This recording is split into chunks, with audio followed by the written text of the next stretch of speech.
The Soviet Union was dissolved at the end of 1991. The following year Mikhail Gorbachev, now out of power, wanted to come to the U.S. with a small group of Russians, and we at Forbes were asked if we might help with travel. We said, yes. Gorbachev could use our corporate plane, a 727, to go around the U.S., free of charge. The only thing we asked in return was that he be part of Forbes' 75th anniversary celebration at Radio City Music Hall. The other guest of honor would be former President Ronald Reagan.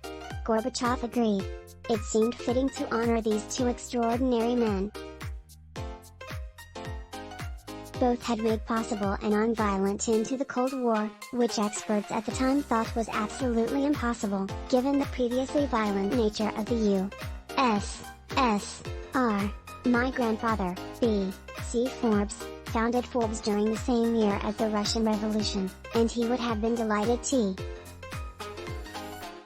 The evening of the 75th anniversary celebration came. It was to consist of remarks by our extraordinarily special guests, followed by a documentary that we had made about the struggles of democracy in the 20th century.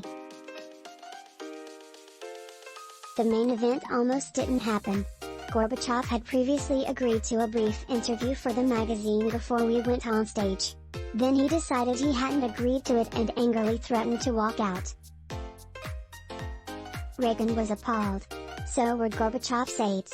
But his wife, Raisa, egged him on. All of us faced the nightmare of a fantastic event crashing into ruins. We summoned every ounce of diplomacy. Minutes ticked by. Eventually the last leader of the Soviet Union calmed down, and the show went on. Reagan gave a superb speech laced with lots of his special humor. Then it was Gorbachev's turn. He began. Steve Forbes has already been able to exploit me, to use me during this evening.